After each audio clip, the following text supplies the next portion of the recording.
आप बता दीजिए इसमें से जमीयत उलमा हिंद वक्फ की प्रॉपर्टी पे कब्जा करके बैठे हैं, ओवैसी साहब वो वक्फ की प्रॉपर्टी पे कब्जा करके बैठे हैं। कौन सी ऐसी तंजीम है? जमात इस्लामी वो वक्फ की प्रॉपर्टी पे कब्जा करके बैठे हैं। बता दो आप मुझे। अहले हदीस वो वक्फ की प्रॉपर्टी पे। कौन सी ऐसी जमात है जिसने वक्फ की प्रॉपर्टी पे कब्जा करके ना बैठा और वो गया अंदर? लेकिन जो भी हो रहा है वो बिल्कुल गलत डायरेक्शन में जा रही है। कैसे गलत कैसे? एक तो पहली बात यह कि ये वही टीमें हैं सारी जिनका 100% हिस्ट्री है हर केस हारने की। हर केस 100%। 100, एक भी केस नहीं जीते हैं आज तक, चाहे कपिल सिब्बल साहब हों या दूसरे लोग हों। इनमें से एक दो को छोड़ के सारे लॉयर्स और सारी तंजीमों का एक भी जीतने का कोई फार्मूला रहा ही नहीं है। और बाबरी मस्जिद को तो केस हारने के बाद अरशद मदनी साहब ने ये कह ही दिया था कि हम बाबरी मस्जिद का केस जीत गए हैं। और कपिल सिब्बल साहब ये तक कह चुके हैं कि हर केस जीतने के लिए नहीं लड़ा जाता है, कुछ केस हारने के लिए भी लड़े जाते हैं। ये लोग सब आरएसएस के साथ मिले हुए हैं और जानबूझ के ये केस भी हारना चाहते हैं, ऐसा मेरा इल्ज़ाम है वक्त। और मैं दुआ कर रहा हूँ कि मेरा ये इल्ज़ाम झूठा साबित हो और मैं दुनिया से माफ़ी मांगूँ अपनी ये बात कहने के लिए। इसमें यही ऑर्डर है ना जिसको stay stay stay stay stay और स्टे और स्टे बोले जा रहे हैं। ये बता दें इसमें स्टे कहाँ लिखा हुआ है? ये रहा ऑर्डर। स्टे हो गया, स्टे हो गया, स्टे हो गया, चाहे कोई भी हो, सब ने स्टे कर दिया। इतना बड़ा झूठ बोलने के ये काबिल हैं तो ये आरएसएस से टच में है नहीं। इतने बड़े झूठ बोलने की क्षमता और ताकत सिर्फ आरएसएस की ट्रेनिंग से ही आती है और कहीं से नहीं आती। उस पूरे सुप्रीम कोर्ट के जो कोर्ट रूम था, कोर्ट नंबर 1 चीफ जस्टिस साहब का, सबसे अच्छा आदमी उसमें कोई था उस रूम के अंदर की बात बता रहा हूँ। लेकिन मुझसे भी अच्छा व्यक्ति एक बैठा हुआ था, लेकिन वो शेरवानी कलर्ड शेरवानी पहन के बैठा हुआ था। वो व्यक्ति जो हैं हमारे, वो बहस करने के लिए भी खड़े नहीं हुए। भले ही वो ईमानदारी से बहस करें या बेईमानी से, लेकिन केपेबल वो मुझसे भी ज़्यादा है। ये मैं असदुद्दीन ओवैसी साहब, बैरिस्टर साहब, नकीब मिल्लत साहब, ओवैसी साहब जो सबसे अच्छी बहस कर सकते हैं इसमें, वो शेरवानी पहन के कलरफुल पीछे बैठे रहे। वक्फ अमेंडमेंट एक्ट को लेकर जो तंजीमें हैं वो लगातार लड़ाई इसको लड़ रही हैं। हालांकि कई सारे जो प्रोग्राम हैं वो आगे बढ़ा दिए गए हैं। सवाल ये है कि अब आगे की लड़ाई कैसी होगी। इस पर बात करने के लिए हमारे साथ सुप्रीम कोर्ट के एडवोकेट महमूद पराचा जी हैं। सर, 2 बार सुनवाई भी हो चुकी है और अब नए सीजेआई आएंगे, तो क्या लग रहा है आगे का मंजर किस तरह का रहने वाला है? All India Muslim personal law board हमारे हिसाब से, मेरे हिसाब से और हम जैसे दूसरे लोगों के हिसाब से आरएसएस के पूरी तरीके से हाथ में जा चुकी है और वो उन्हीं के इशारे पे उसकी लीडरशिप काम कर रही है। उसके अंदर जो 150 के करीब जो लोग हैं और तंजीमें हैं, वो सारे तो नहीं, लेकिन उनकी लीडरशिप टॉप सारी आरएसएस की ही एक तंजीम बन चुके हैं और उन्हीं के हिसाब से काम कर रहे हैं। और ये जैसा हम जैसे लोग बार बार कह रहे हैं, ये प्लान ए है। हम देश और दुनिया को ये बताना चाहते हैं कि ये लोग हम जैसे लोगों से बात किए बगैर, और बात इसलिए नहीं करते क्योंकि हम अच्छा रास्ता, सही रास्ता बताने के लिए कैपेबल भी हैं और हमने काम भी किया है। इस देश में सबसे ज़्यादा वक्फ की प्रॉपर्टीज़ आज़ाद, मुझे ये बताना पड़ रहा है अब कि मैंने ही कराई सबसे ज़्यादा। और जब इन्होंने प्रोटेस्ट दिल्ली में किया था, ये लोग तो सब भाग गए थे ना, समय से पहले ही भाग गए थे, क्योंकि एक पुलिस के अधिकारी ने आके इनको कहा था चलो चलो चलो, तो ये भाग गए थे सब। उस समय भी आके मैंने ही रोक लगाई थी और ये बोला था ये पुलिस की बात गलत है। ये अपनी स्पीचेस छोड़ के भी बुज़दिली का मुजाहरा करते हुए चले गए थे। अब बुज़दिली है या मिली भगत है, ये बात तो सवाल मेरा ये है। देखिए, प्रोटेस्ट तो होते रहेंगे, आगे भी होंगे, कौन भागा कौन गया। अभी जो सुप्रीम कोर्ट में चीज़ें चल रही हैं, सुप्रीम कोर्ट इसमें क्या कर सकता है कानूनी रूप से, ये हम आपसे जानना चाह रहे हैं। देखिए, अभी तक की जो कार्रवाई हुई है उसके हिसाब से जो भी समझदार व्यक्ति होगा वो ये कहेगा कि ये चीज़ें गलत डायरेक्शन में जा रही हैं। जो वकील बहस कर रहे हैं अभी तक, जो उनकी हिस्ट्री है, जो ज़्यादा 3-4 चीज़ें महत्वपूर्ण हुई हैं, इस चीज़ को भी सारे वक्फ के इशू को हाईजैक करने की कोशिश हो रही है और वो हाईजैक करने में काफ़ी हद तक कामयाब भी हो गए। 5 लोग सिर्फ बहस करेंगे, 100 से ज़्यादा पिटिशन्स हैं, आपस में ही तय कर लिया। मैंने तो अभी जानबूझ के ज़्यादा इसमें जा ही नहीं रहा हूँ, क्योंकि अगर मैंने कुछ भी बोल दिया कोर्ट के अंदर, हालांकि सारी चीज़ें गलत डायरेक्शन में जा रही हैं, तो सारा इल्ज़ाम मेरे सर फोड़ दिया जाएगा कि पराचा साहब ने आके ये गड़बड़ कर दी। इसलिए मैं सिर्फ बाहर रहकर और बहुत ही सब्र से इंतज़ार कर रहा हूँ। लेकिन जो भी हो रहा है वो बिल्कुल गलत डायरेक्शन में जा रही है। कैसे गलत कैसे? एक तो पहली बात ये कि ये वही टीमें हैं सारी जिनका 100% हिस्ट्री है हर केस हारने की। हर केस 100%। 100, एक भी केस नहीं जीते हैं आज तक, चाहे कपिल सिब्बल साहब हों या दूसरे लोग हों। इनमें से एक दो को छोड़ के सारे लॉयर्स और सारी तंजीमों का एक भी जीतने का कोई फार्मूला रहा ही नहीं है। और बाबरी मस्जिद को तो केस हारने के बाद अरशद मदनी साहब ने ये कह ही दिया था कि हम बाबरी मस्जिद का केस जीत गए हैं। और कपिल सिब्बल साहब ये तक कह चुके हैं कि हर केस जीतने के लिए नहीं लड़ा जाता है, कुछ केस हारने के लिए भी लड़े जाते हैं। तो ये केस किस लिए लड़ा जा रहा है? मेरे ख्याल से तो ये हारने के लिए लड़ा जा रहा है, जिस तरह की तैयारी मुझे नजर आ रही है। अब तक की 2 बार की सुनवाई से तो वो इस तरीके से जाहिर कर रहे हैं कि हमारी जीत हुई है, सुप्रीम कोर्ट ने रोक लगा दी है, क्या है? जैसे बाबरी मस्जिद में जीत हुई थी वैसे ही है। इसीलिए तो मैं कह रहा हूँ यही वो सबसे बड़ा सबूत है कि चीज़ें जो हैं गलत डायरेक्शन में जा रही हैं। ये लोग सब आरएसएस के साथ मिले हुए हैं और जानबूझ के ये केस भी हारना चाहते हैं, ऐसा मेरा इल्ज़ाम है वक्त। और मैं दुआ कर रहा हूँ कि मेरा ये इल्ज़ाम झूठा साबित हो और मैं दुनिया से माफ़ी मांगूँ अपनी ये बात कहने के लिए। लेकिन अब तक के हालात वही हैं, स्टे हो गया। देखिए इसमें अभी तक 100% जो हमारे देश के 2 नंबर के सबसे बड़े लॉ अधिकारी हैं सॉलिसिटर जनरल साहब तुषार मेहता साहब, उनकी 100% बात चली है। बाहर आके किस बात की तारीफें हो रही हैं ये मुझे समझ में नहीं। तारीफें ये हो रही हैं कि वो जवाब ही नहीं दे पाए। जो सुप्रीम कोर्ट ने उनसे सवाल किए उन्होंने वक्त मांगा है, इसका मतलब उन्हें क्लियर ही नहीं था कि आखिर अमेंडमेंट क्या हुआ है और वो क्या लाना चाहते हैं, ये कहा जा रहा है बाहर। तो इसलिए कह रहा हूँ ना मैं, चली किसकी। लेकिन अगर इतनी बड़ी सरकार जो है कोई जवाब ही नहीं दे पा रही तो कोई स्टे तो ले लेते। स्टे है तो स्टे बोला है ना। अच्छा स्टे है, हाँ। इससे बड़ा झूठ कुछ हो सकता है? ये सब झूठ फैलाया जा रहा है। बिल्कुल 100%। इसलिए तो कह रहा हूँ ये सब लोग तो यथास्थिति वाली जो बात है ये क्या अपने आप से सुघोषित आ गई? क्या है मामला बताइए ना, क्योंकि लोग जानना चाहते हैं। एक्चुअली बात ये है कि ऑर्डर में कहीं लिखा हुआ दिखा दें मुझे कि स्टे ऑर्डर है तो मैं मान लूंगा। आप बताएं, मैं शायद मेरे पास ऑर्डर होगा, मैं दिखाई देता हूँ आपको। ये हाँ ये है वो ऑर्डर, इसमें यही ऑर्डर है ना जिसको stay stay stay stay stay और स्टे और स्टे बोले जा रहे हैं। ये बता दें इसमें स्टे कहाँ लिखा हुआ है? ये रहा ऑर्डर, ये रहा ऑपरेटिव पार्ट ऑर्डर। तो ये बात कहाँ से निकली फिर स्टे? मैं वही बता रहा हूँ ना, आप अगर 2 मिनट मुझे देंगे तो मैं आपको पूरा बैकग्राउंड बता दूंगा। मैं क्यों कह रहा हूँ कि 100% हारने वाली टीमें उतरी हुई हैं। अब मुआवजा कोई हो जाए अल्लाह ताला की तरफ से तो हो जाए, उसमें तो अल्लाह का इख्तियार है, किसी का इख्तियार नहीं है। लेकिन हारने के लिए केस ये लड़ा जा रहा है, ये मुझे पूरी तरीके से कहने में कोई शर्म और गुरेज की बात है नहीं। और उसकी वजह भी मैं आपको बता दूंगा अगर आप कहें तो। इसमें जितनी पार्टीज़ हैं ज़्यादातर वो सब तो हैं जिन्होंने वक्फ की ज़मीनों पे कब्जे कर रखे हैं, हज़ारों लाखों करोड़ रुपए की जगहों पे। वो चाहेंगे, उनको तो एक फ़ोन ही काफ़ी है अमित शाह जी की तरफ से, नहीं किसी कांस्टेबल की तरफ से ही, कि भाई ईडी वाला केस तुम्हारे पे दर्ज हो गया, चुप हो जाओ, हारो, इतना ही काफ़ी है ना। यही तो करते आए हैं। अमित शाह साहब क्या करते हैं, कितनी बड़ी बड़ी पॉलिटिकल पार्टीज टूट गई, उनके खुद के सहयोगी टूट गए, सब उनके चरणों में लेट जाते हैं सब लोग जाके, चाहे अजीत पवार जी हों या कोई भी हो, सबके सब तो एक ही फ़ोन में, और उसके बाद से उन्हें क्लीन चिट मिल जाती है। यही कमोबेश हमारी दोनों जमीयतों के खिलाफ भी मुझे पता लगा है, ईडी का केस शुरू ही है। तो इनसे क्या उम्मीद करते हैं? ये नहीं हारेंगे अमित शाह जी के कहने से, ये हारेंगे ही। ये तो कह रहे हैं ना जिंदगी और मौत का सवाल है हमारी, हम ऐसे कैसे मान लें? ज़बान से बोल रहे हैं ना, ज़बान से तो मोदी जी भी बोलते हैं मेरी 56 इंच की छाती है। ये सब आरएसएस, आप देखिए आरएसएस के अंदर एक ही तो उनका हॉलमार्क क्या है, झूठ बोलना। ये सब लोग भी आरएसएस के ही लोग हैं तो झूठ ही बोलेंगे ना ये। अब आप सुन लीजिए मेरी बात ध्यान से। पहले दिन कैसे मैं कह रहा हूँ कि सॉलिसिटर जनरल साहब ही जीतते आ रहे हैं और जो वो चाह रहे हैं वो हो रहा है। पहले दिन क्या हुआ, जो और ये संजीव खन्ना साहब से किसी प्रकार से बचना भी चाह रही थी सरकार, बच गई ना, बच गई। हाँ तो अब तो बच गई ना, बच गई ना। तो किसकी चली? सरकार की। अब मैं आपको दिन के हिसाब से बताता हूँ। पहला दिन ऑनरेबल बेंच ने उस दिन ये माइंड दिया कि हम 3 चीज़ों पे स्टे देंगे। ये हम ऑलमोस्ट वो ऑर्डर डिक्टेट कराने लगे थे। हालांकि मेरा ये मानना था कि वो जो चीज़ें बताई गई उस दिन वो भी कोई मजबूत चीज़ें नहीं बताई गई, हमारी तरफ से हारने के लिए ही बताई गई, मगर 3 चीज़ों पे स्टे देने के लिए वो तैयार हो गए। तो वो इस तरीके से जज बन के, और ये भी टिप्पणी उनकी आई कि जज का कोई मज़हब नहीं होता, और वो उन्होंने करके भी दिखाया है, मुश्किल फ़ैसले किए हैं, और प्लेसेस ऑफ वर्शिप एक्ट में भी उन्होंने स्टे लगाया है।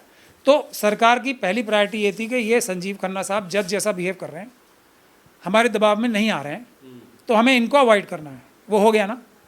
पहले दिन क्या हुआ, पहले दिन जब वो ये 3 स्टे करने की बात कर रहे थे, तो हालांकि वो अच्छे स्टे नहीं थे, मैं ये इस बात को कह रहा हूँ, मैं उससे हट नहीं रहा हूँ पीछे, उससे ज़्यादा फ़ायदा क्या, बिल्कुल भी फ़ायदा नहीं होता ज़मीन पे। तो पहले दिन जब 4 बज गए तो उन्होंने कहा मुझे थोड़ा सा टाइम और चाहिए ताकि मैं अपनी बात रख सकूं और मैं आपको कन्विंस कर लूँगा थोड़े से और टाइम में कि स्टे नहीं देना चाहिए, ठीक है। उस दिन से अगला दिन चला गया, अभी कोई स्टेज 2 की बात ही नहीं, कुछ भी नहीं, ठीक। अगले दिन में क्या हुआ, उन्होंने कहा कि ये ऑर्डर पास हुआ अगले दिन, जिसमें उन्होंने लंबा टाइम लिया, अब कोर्ट को गुमराह किया और हमारे सारे के सारी फौज तमाशा देखती रही। किसी ने याद नहीं दिलाया, तो थोड़ा सा ही टाइम मांग रहे थे ना, नहीं दिलाया ना किसी ने याद। दूसरे दिन फिर ये हुआ कि फिर उन्होंने कहा कि अब मैं रिटर्न में रिप्लाई फाइल करूँगा। अब रिटर्न में रिप्लाई फाइल करते ही की बात कहते ही किसी भी वकील को, और बाहर आके तो सब लोग वकील कह ही रहते ये क्या बेवकूफ़ी कर ली, रिटर्न में तो वो इतना मोटा पोता फाइल करेंगे, उसका जवाब देने में भी आपको टाइम लग जाएगा, फिर फैसला क्या होगा उसके ऊपर पढ़ाई लिखाई होगी तो, ठीक है। वही हुआ, अगले दिन वो कामयाब हो गए। हमारी तरफ से किसी ने उसमें कोई ऐसी ज़ोरदार बहस करके स्टे ले लेते, भाई स्टे नहीं हुआ। उन्होंने सिर्फ अपनी स्टेटमेंट दी, स्टेटमेंट भी ये नहीं कहा कि इस स्टेटमेंट से सरकार जो है बाध्य रहेगी, बंदी रहेगी, ये कहीं नहीं है, पढ़ लीजिए आप। ये है, it is also stated that till the next date of hearing, यानी कि जो 5 तारीख पिछली गुजर गई, no waqf including waqf by user whether declared by way of notification और by way of registration shall be denotified nor will their character और status be changed. ये स्टेटमेंट दी है। अब स्टेटमेंट नहीं, एफिडेविट दिया था बाबरी मस्जिद के तोड़ने से, शहीद करने से पहले, कि हम इसे टच नहीं करेंगे, दिया था ना।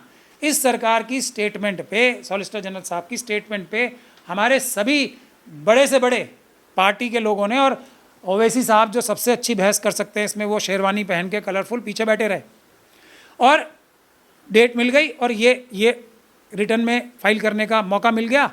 और इसमें साफ तौर पे ये लिखा हुआ है कि अब अगले डेट 5 तारीख की डेट आ गई। उसमें तो सबको ही पता था, हर वकील को ये पता था कि ये अब जो है कुछ होगा ही नहीं इसमें, क्योंकि ये बहाना मिल जाएगा कि जी इतना लंबा है, आगे बढ़ा दिया जाएगा, जज भी बोलेंगे मैं पढ़ ही नहीं पाया, ये सबको पता था। लेकिन उसका भी तोड़, और इस तरफ से 5 तारीख को किसी ने ये बात भी याद नहीं दिलाई जो इसी ऑर्डर में लिखा था। We clarify that the hearing fixed on the next date will be preliminary hearing, यानी कि प्रिलिमिनरी हियरिंग होगी, फाइनल नहीं होगी, तो सारे कागज पढ़ने की आवश्यकता नहीं है।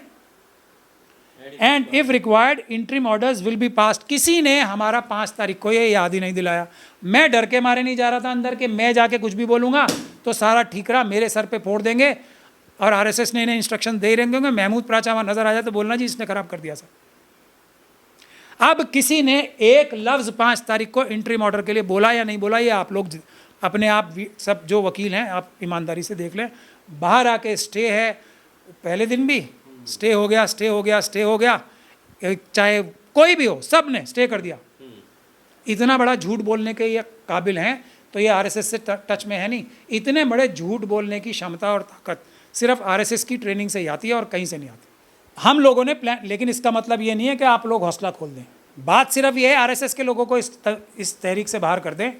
जनता अपनी लड़ाई अपने आप लड़े, हम जीतेंगे 100%। हमने प्लान बी तैयार कर रखा है, पिटीशंस डाल दी है, मैंने एक डाल दी है, अभी डिटेल में नहीं डाली, क्योंकि पहले ये जीत जाएं, अल्लाह करे जीत जाएं, स्टे हो जाए, अल्लाह करे स्टे हो जाए 15-16 तारीख को, 15 तारीख को। नहीं होगा तो प्लान बी तैयार है। उसके लिए पहला काम ये करना पड़ेगा कि इन लोगों ने जो बेस्ट करना था कर लिया। अब जनता दूसरी बी टीम के साथ मिलके जो प्लान बी है हमारा, उसमें सहयोग करें, और हम 100% ये जो मसला है जीतेंगे, इसका मैं पूरा भरोसा देश को दिलाना चाहता हूँ। और ये स्ट्रैटेजी अलग होगी, इसमें सारे धर्म के लोगों को, ख़ास तौर पे schedule caste, schedule tribe, Sikh, Christian, बौद्ध लोगों को साथ लेके चलना पड़ेगा। सभी धर्म के मानने वाले लोगों के लिए एक अलग अलग कानून बनेंगे, जिसमें ज़मीनें बचाने के लिए, धर्म को फॉलो करने के तरीके बचाने के लिए सारे पॉइंट्स रखे जाएंगे, जो 16 पॉइंट मैंने ऑलरेडी पब्लिक डोमेन में डाल रखे। एक सवाल ये भी है जो पब्लिक डोमेन में है कि सुप्रीम कोर्ट तो इस मामले पे कुछ कर ही नहीं सकता। संसद से पास हुआ बिल जो कानून बना है उसको रोक नहीं सकता। ये पूरा जो मामला है क्या है, क्या ये अफवाह है? क्योंकि सुप्रीम कोर्ट अगर गैर संवैधानिक देखता है तो इतना तो अधिकार उसे है ही कि वो रोक सके। क्या क्या है इसका पूरा कानूनी प्रक्रिया? लेकिन बहुत, जब कोई पार्लियामेंट कानून पास करती है, और पहले दिन सुप्रीम कोर्ट में चीफ जस्टिस साहब ने ये कहा भी था, बाकी जजेस ने भी कहा था, तो जब तक के एक्स्ट्रा ऑर्डिनरी सर्कमस्टांसेस दिखाए ना जाए तब तक कि संविधान के बिल्कुल ही खिलाफ है, तब तक कोई उसको ख़त्म नहीं किया जा सकता। ये सरकार की पॉलिसी का विषय है, ये पूरी दुनिया जानती है, देश भी जानता है, सब पढ़े लिखे लोग जानते हैं, ठीक है। तो वो एक्स्ट्रा ऑर्डिनरी बहस करने के लिए उस पूरे सुप्रीम कोर्ट के जो कोर्ट रूम था, कोर्ट नंबर 1 चीफ जस्टिस साहब का, सबसे अच्छा आदमी उसमें कोई था, उस रूम के अंदर की बात बता रहा हूँ। और मुझे ये कहने में भी कोई शर्म और गुरेज नहीं है कि वो मुझसे भी अच्छे, मैं हालांकि इस देश के वक्फ के कानून जानने वालों में बहुत अच्छा व्यक्ति एक मैं माना जाता हूँ, लेकिन मुझसे भी अच्छा व्यक्ति एक बैठा हुआ था, लेकिन वो शेरवानी कलर्ड शेरवानी पहन के बैठा हुआ था। वो व्यक्ति जो हैं हमारे, वो बहस करने के लिए भी खड़े नहीं हुए। भले ही वो ईमानदारी से बहस करें या बेईमानी से, लेकिन केपेबल वो मुझसे भी ज़्यादा हैं। ये मैं असदुद्दीन ओवैसी साहब, बैरिस्टर साहब, नकीब मिल्लत साहब, बैरिस्टर भी हैं, मुझसे ज़्यादा बड़ी डिग्री है उनके पास, और वक्फ के बारे में प्रैक्टिकल एक्सपीरियंस उनके पास अंदर रह के वक्फ बोर्ड का है, जो मेरे पास भी नहीं है, क्योंकि वो पिछले 25 साल से वक्फ बोर्ड के मेंबर हैं तेलंगाना के। ये एक दीगर बात है कि 80% से ज़्यादा वक्फ की ज़मीनें एनक्रोच हुई हैं उन्हीं के राज में। ये एक और भी दीगर बात है कि मैंने ये बताना जब से शुरू किया कि तेलंगाना वक्फ बोर्ड के वेबसाइट पे जाके आप लोग देख सकते हैं कि 80% से भी ज़्यादा, तो वो तेलंगाना वक्फ बोर्ड की साइट को ही बदल दिया, ये एक दीगर बात है।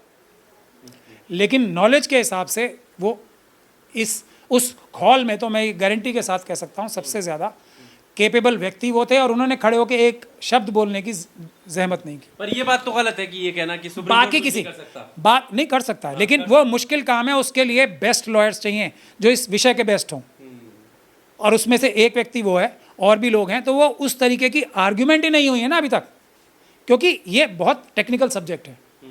इसको समझाने के लिए कोई सीनियर एडवोकेट आपने कर लिया जिसको बुनियादी लॉज नहीं पता, जिसको बुनियादी इफ़ेक्ट्स नहीं पता, जिसने इस स्टडी का डिटेल में स्टडी नहीं किया, उसको आप खड़ा कर दें जाके, और वो आधे मन से या पूरे मन से जैसे भी बहस करे। और उसमें एक वकील साहब का तो नाम लेते हुए मुझे कोई वो भी नहीं है जो उस कैटेगरी में नहीं आते, वो तो कम से कम इंटेलिजेंट वकील तो हैं, अभिषेक मनु सिंघवी साहब, तो वो तो कम से कम जल्दी सीख के बात भी अच्छी कर सकते हैं। तो जब ये हालात हों, और उनको ब्रीफिंग कौन देगा इस पर भी बहुत डिपेंड करता है। मैंने तो बहुत सारे मैसेजेस बचाने के लिए, जो मेरी नॉलेज में जितनी चीज़ें थी, मैंने इनडायरेक्टली इन सब लोगों तक पहुंचाई भी है। वही देंगे ब्रीफिंग जो साथ होकर लड़ रहे हैं, कह रहे हैं एक छतरी के नीचे लड़ रहे हैं, सबको नॉलेज है, जानकारी है, वो देंगे। अब मैंने भी अपना दिमाग लगा के कुछ बीच के लोगों से कुछ अच्छी बातें पहुँचाई हैं वहाँ तक, क्योंकि अगर मेरा नाम आ गया तो वो तो वैसे ही पता लग जाए, क्योंकि मिले हुए तो RSS से ही है ना सब, ये कि ये बात तो करनी क्यों आपके सब लोग मिले हुए हैं, वो मिले कैसे हुए हैं ना। जब हारने के लिए लड़ रहे हैं, मैं ना कहूँ, अब तक का 100% का रिकॉर्ड है, मैं ना बोलूँ, झूठ बोलने लगूँ, मैं भी झूठ बोलने लगूँ। आप बता दीजिए, इसमें से जमीयत उलमा हिंद वक्फ की प्रॉपर्टी पे कब्जा करके बैठे हैं, ओवैसी साहब वो वक्फ की प्रॉपर्टी पे कब्जा करके बैठे हैं।